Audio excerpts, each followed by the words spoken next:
Kurelek's painting is that it's the scale of it is so crazy, because it's like, for me, the horror of the painting isn't the blast that's occurring in Hamilton. It's the crazy blast that's happening in Toronto. That's the real horror of the painting for me, because the scale of that, you're just like, oh, there's Toronto and the entire city is on fire. Yeah. You know?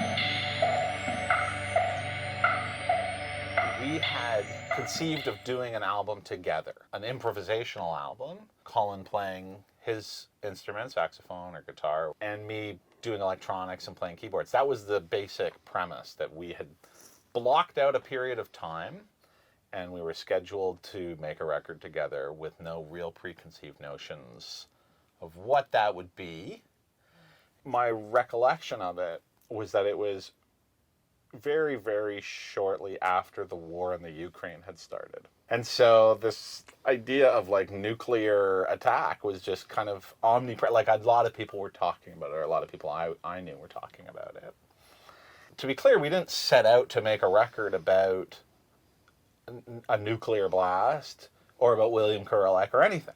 I had had this idea before about doing what I'm calling a situated recording, taking an album and placing it somewhere in the world. And then I thought of this William Kurelek painting, which I don't think Colin probably knew. I hadn't yet, no. And I was like, you know that there's this crazy painting of Hamilton exploding in a nuclear blast? How could I arrange this record into something that lives with this painting?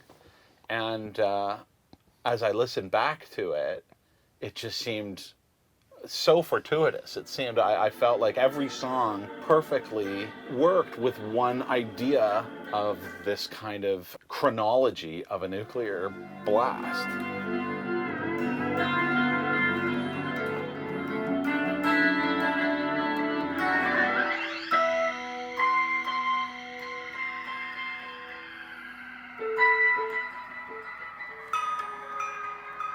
Well, when I first saw the painting, I think it was probably on a small phone.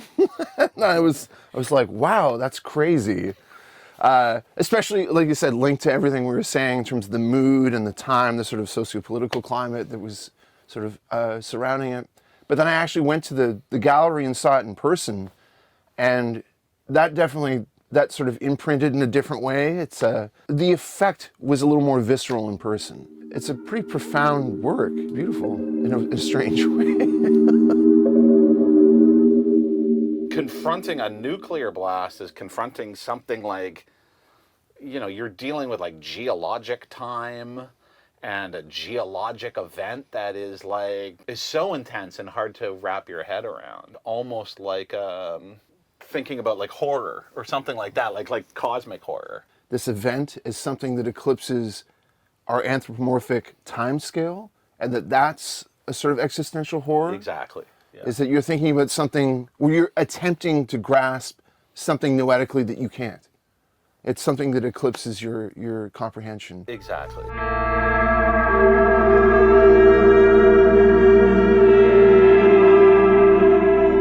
I mean, the weird thing of that Pandora's box is that we're like then poking at something that is so beyond our, and that's not even on a political level. It really is just on this like existential level that that we might be mucking about with something that powerful. I mean, that's the nice thing about dealing with painting and music, is that in some ways that's why I do not think of it as a political piece, is because music and art has the ability to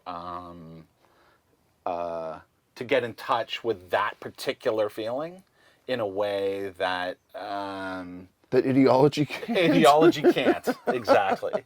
Or that talking about even sometimes can't. Exactly. Yeah. Yeah.